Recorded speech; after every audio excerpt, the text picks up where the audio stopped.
queria fazer uma pergunta técnica. Espero que eu saiba responder. Sabe? Eu sei que você sabe. Se Eu ela tenho não certeza souber, que você sabe. Se não, se ela não ferrou. souber, Ninguém vai saber mais. podcast. Não, inclusive o Guto deu um spoiler da pergunta agora há pouco aqui.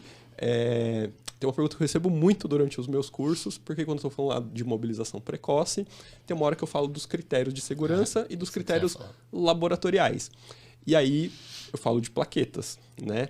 Aí, para UTI hoje, o nosso nível de segurança é até 20 mil plaquetas. Qualquer paciente pode ser mobilizado na UTI. E a gente considera que para pacientes doenças hematológicas, até 5 mil. Aí sempre surge a pergunta, mas e o paciente oncológico? Aí a resposta que eu dou, em geral, é que assim, dentro da UTI não tem muito assim, é oncológico, é pneumopata, é UTI, é terapia intensiva, é doente crítico, né? Mas eu sei que dentro da oncologia tem alguns valores de referência, né? Eu queria só que você explicasse um pouquinho assim, por que a gente fala de plaqueta, por que esse assunto plaqueta surge muito no paciente oncológico, por que ela é importante e se vocês têm alguns valores de referência também, assim. Isso se a gente falar dos pacientes hospitalares, né? Então, enquanto está numa unidade fechada, como TI, quando está na enfermaria, né, a gente tem, né, respeitar alguns parâmetros hematológicos. Mas na clínica, né, nos ambulatórios, por exemplo, quando os pacientes estão em quimioterapia, na verdade a gente nem olha isso, né? Então, e a gente trabalha bastante a questão da quimioterapia, por exemplo, a atividade física sempre, né? E a gente não leva em consideração os parâmetros laboratoriais para decidir qual é a precisão de exercício. A gente leva em consideração os parâmetros, os sintomas, né? Então, a gente vê a questão da fadiga, a gente vê a questão, né, de dor, a gente vê a questão de mal-estar, mas assim, é muito mais sintomas clínicos do que os exames laboratoriais. Porque senão, cada vez que a gente fosse prescrever um exercício para qualquer paciente em quimioterapia, a gente teria que ter um exame laboratorial. E no ambulatório isso não é a realidade. Exame laboratorial. No ambulatório você não vai ter isso nunca. Então, a gente passa a perceber que os sintomas que os pacientes relatam, né, e hoje tem até uma grande demanda por a gente prestar mais atenção nisso, que são os Patient Reported Outcomes, que a gente chama de PROS, né? Eles vão direcionar muito mais a questão da atividade física nos pacientes oncológicos do que os exames laboratoriais. Mas isso eu estou falando em termos de ambulatório, né? De tratamentos clínicos, né? E não em pacientes internados, né? Não, legal. Porque é sempre uma dúvida que o pessoal relata. Fala assim, mas meu paciente é oncológico, não tem que tratar diferente. Fala assim, gente, a princípio entrou na UTI, é doente crítico. Eu concordo. Não importa muito a doença que levou. Porque às vezes o pessoal gosta de separar assim, mobilização precoce em cardiopata, mobilização precoce em pneumopata, mobilização precoce em neurólogos. Gente, eles estão tudo na mesma UTI, tipo, são doentes críticos, a característica da doença... Doença de base não é o mais importante. Isso, né? O importante é o que ela virou sistêmica. Basicamente, a característica da doença crítica é que ela sistematizou, ficou estranho, né? Mas ela atinge sistemicamente o paciente. Sistematizou, ficou... sistematizou, parece que ela criou um protocolo de ataque, né? Tipo... Mas a gente entendeu. Né? Mas a ideia é essa. Né? Luciano Azevedo teve um microinfarto. É verdade. Mas a ideia é você mostrar pro cara que, assim, para de olhar um pouquinho só para a doença, conheça a doença do seu paciente, mas entenda o paciente como um todo e olhe mais pro global. Porque às vezes o cara fica preso ali, aí ele fala assim, mas meu paciente, mas ele tem 10 mil plaquetas. Fala assim, legal, olha o exame dele de 6 meses atrás. Aí ele tinha 10 mil também. E ele trabalhava, ia para casa, cuidava dos filhos. E eu concordo com você, a gente presta muito pouco atenção no paciente, né? Uma coisa que eu sempre digo é assim, o paciente vai direcionar qual é o tratamento que a gente tem que fazer, desde que a gente aprenda a escutar o paciente. Mas aí entra na questão da alergia, né? A nossa arrogância terapêutica, né? Então, assim, não, eu que estudei, eu que sei o que o paciente... Às vezes o paciente fala, mas isso eu não me sinto bem. A gente, não, mas eu sei que isso é bom para você. Quem disse que você sabe o que é bom para o seu paciente? Peraí, ele já está te dizendo, não é por esse caminho. Então, acho que uma grande coisa que a gente tem que fazer é aprender a escutar o paciente e pensar menos nessas questões, por exemplo, objetivas, né? Que a gente tem um exame laboratorial, um exame de imagem. Vamos ver o que aquele paciente está nos relatando e vai por aí. Né? E aí a gente tem uma chance muito baixa de sucesso. Eu acho que a onco, ela seja uma das especialidades que mais sofreu com o que eu chamo de conservadorismo clínico. O lance clínico do paciente está doente, então a gente tem que fazer uma abordagem clínica para reverter esse status agudizado, agudo, enfim, ou crônico agudizado desse paciente. E durante essa terapêutica, o conservadorismo clínico vira uma grande vó que coloca todo mundo deitado com cobertor. Senão né? vai ter pneumonia, né? Chazinho. Chazinho. E olha lá. Controle remoto na mão. Você quer que eu coloque chá na sua boca? Vó.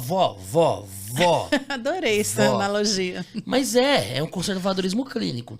E um dos grandes tabus que tem sido, das grandes barreiras que a fisioterapia tem quebrado no ambiente crítico, e eu acho que a onco talvez seja uma das áreas que mais sofreu com conservadorismo clínico, é por conta disso.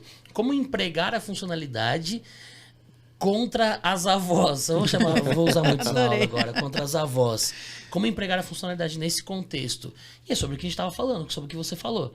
O paciente estava com 10 mil plaquetas e estava indo trabalhar, normal. Fez a valsalva lá no banheiro antes de ir pro hospital e não morreu. Ah, não, na UTI quieto. Ninguém se mexe. Hoje, óbvio, isso mudou. Mas a gente sabe que há poucos anos, esse conservadorismo clínico, ele não era exclusivo da onco, mas a onco ainda sofre com essa cultura. Sim, até hoje tem várias coisas que falam que em paciente oncológico você não pode fazer, né? Você não pode fazer drenagem linfática que espalha o câncer, né? Você não pode fazer atividade física. A Ana Paula falou que era uma das alergias dela aqui. Não, é um absurdo isso. Você não pode fazer, por exemplo, uma fotobiomodulação, laser, porque isso vai aumentar a disseminação do câncer. Então, assim, é um medo, né? E a gente sabe, por exemplo, a gente tem um monte de estudos que mostram que a atividade física, né, de alguma forma, reorganiza essas vias de sinalização, fazendo com que haja um controle maior, né, dessa apoptose, da morte celular, né? Então, se a atividade física, quanto mais a gente faz, mais a gente consegue corrigir esse defeito e levar essa célula à morte, né? Então, por isso que a gente aumenta muito o prognóstico, diminui muito a chance de metástase e recidiva. Por que eu não posso fazer drenagem linfática? Né? Então, assim, tem uns conceitos muito que a gente tem que ainda até hoje, né, parar. E eu fico muito triste quando eu vejo são professores que dão aula para fisioterapeutas de pós-graduação ficam falando que a drenagem linfática causa metástase. Né? Assim, gente, pelo amor de Deus. E muitos médicos repetem isso. Então, a gente realmente tem que... Eu concordo nessa coisa do que a avó fazia, né? A gente tem que deixar a avó no canto dela, né? É o que eu chamo de folclore. Ninguém sabe de onde veio essa ideia. Você tenta buscar na literatura, tu não acha um respaldo na literatura de onde veio essa ideia de que não pode, de que faz mal. Mas ela é disseminada constantemente. Mas eu acho que é mais fácil, gente. É mais fácil falar, não, nesse paciente eu não posso. Nesse paciente eu não posso. Paciente tem câncer, eu não posso. É mais fácil eu tirar a responsabilidade e falar não, assim, é melhor não fazer. É muito melhor, né? Você não tem muito menos trabalho. A pessoa que tem a dúvida, ela não busca a resposta pelo que ela ouviu. Ela busca uma resposta para confrontar o que ela ouviu. Sendo que o que ela ouviu não tem fundamentação nenhuma. Eu recebo perguntas assim. Vamos exemplificar aqui. Guto, você tem artigo que fala que eu posso deambular com um paciente com plaqueta de 5 mil? Mas como assim? Não, eu quero um artigo que fale que eu posso. Mas você tem algum artigo que fala que não pode? Não, mas é que o fulano me disse. Não, porque o chefe da UTI não quer. Fala assim, então pede para ele te mostrar de onde que ele falou que não pode. Ele te comprova e você contra-comprova. Isso. E aí vocês vão trabalhando com evidência. Até chegar nesse aspecto. Eu acho que a gente tem que entrar. Mas assim, a gente vai trabalhando com a apresentação de literatura, mas antes de tudo, uma ideia, ela precisa ser apresentada. Uma ideia proposta, uma implementação ou uma ordem, ela precisa ser fundamentada. Não é baseado nas vozes da cabeça, igual a gente fala, né? Ou na avó, né? Ou na avó. Eu sempre falo isso em aula, sobre essa cultura do conservadorismo clínico, que eu usei de vó, que acho que eu vou usar essa sala de aula agora. Adorei. Mas é verdade. Eu posso roubar para mim? Claro! Eu falo isso da UTI, porque assim, na UTI todo mundo acha que não tem que ficar em repouso, né? Fala, parece ideia de vó. Não, meu filho, fica aqui hoje quietinho que amanhã você acorda melhor. Acorda 3 vezes melhor. Mas eu acho que a gente é um bando de vó, assim, que fica só passando a mão na cabeça. E não... A fisioterapia, ela tem mudado isso, e não é à toa que eu sempre falo em sala de aula, que é o seguinte: o movimento tem sido comprovado como um dos maiores resultados clínicos funcionais na terapia intensiva. Diminui o tempo de internação, diminui o tempo de ventilação mecânica, na dor crônica, movimento, tratamento ouro. A Anke está falando aqui sobre o impacto na sobrevida dos pacientes. Gente, movimento. É engraçado um gordão falar isso, não é? Mas eu também, né? Movimento. O negócio é o seguinte, eu desafio vocês que estão aí procurarem na literatura alguma alteração que o repouso é melhor que o movimento. Eu duvido você. Não vai achar. Não vai achar. Desafio. Né? Eu duvido. É muito difícil mostrar que o repouso é melhor que algum movimento. A gente tem ideia que o repouso era indicado para algumas condições porque a gente não sabia como lidar com essas condições. Só que tem condições que nem foram testadas clinicamente em estudos para isso, né, com um desenho correto. E as pessoas simplesmente falam, não, esse cara não pode, deixa ele melhorar. Às vezes o cara não melhora justamente porque a gente não movimenta. Não dá chance, E né? esse conservadorismo clínico expõe o paciente a uma série de outras complicações, como no nosso caso, na especialidade, a polineuropatia do dente crítico, a fraqueza adquirida na UTI. Aí ele faz uma pneumonia. PICS.